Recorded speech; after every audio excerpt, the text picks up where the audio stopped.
In the heart of the Yorkshire Dales, where secrets are as fertile as the soil, a storm is always brewing. For fans of Emmerdale, we know that feeling all too well, that quiet hum of tension right before the sky breaks. And right now, all eyes are on one of our fiercest, most resilient matriarchs, Moira Dingle. She's a woman who has weathered every conceivable tempest, from heartbreak and betrayal to financial ruin and family feuds. But as a new, chilling wind blows into the village, we have to ask, is the unsinkable Moira about to find herself in dangerously deep water? The source of this impending storm has a name, Celia Daniels, and if you felt a shiver of unease the moment she first appeared on screen, you're not alone. Played with a brilliant, steely poise by the iconic Jay Griffiths, a familiar face from Casualty and The Bill, Celia isn't your typical village villain. She's polished, calculating, and carries an air of unnerving sophistication.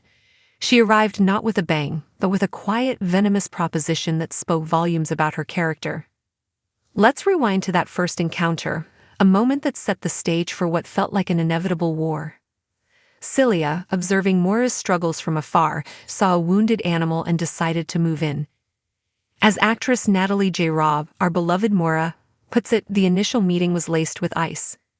Celia's quite hostile, and she was very rude when we first met, Natalie revealed. Celia's offer wasn't just business, it was a deeply personal insult.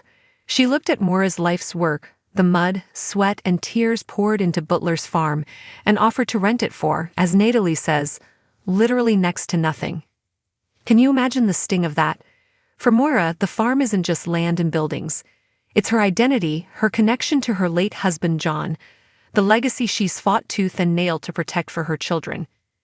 Celia's offer was a dismissal of all of it, a cold-hearted attempt to prey on her desperation. Of course, our Moira fired back with the strength we admire her for. Moira was like, no, that's not gonna happen. It was a clear line drawn in the sand. Enemy lines were established, or so we thought. This is where the story takes a turn so sharp it could give you whiplash. In a move that is as brilliant as it is terrifying, Celia is changing her tactics. The iron fist has been tucked inside a velvet glove.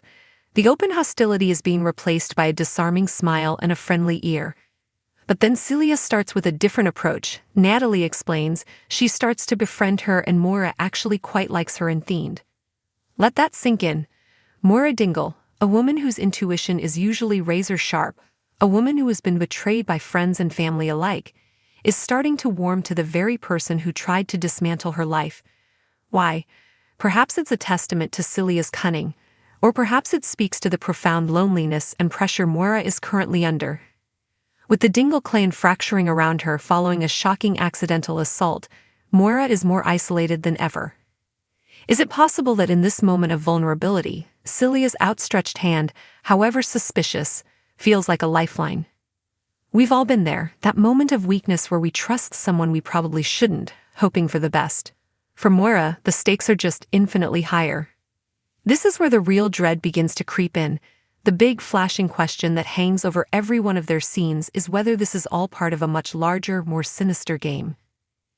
As Natalie Robb muses, the question is, Celia could be working with someone else to try and push her out. The mind races. Who could be pulling the strings?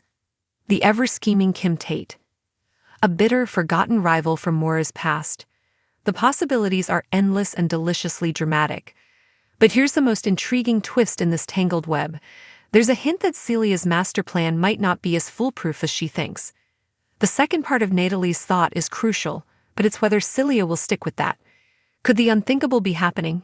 Could Celia, the calculating villain, be developing a genuine respect or even a fondness for her target? Could Moira's undeniable strength and authenticity be the one thing Celia didn't account for?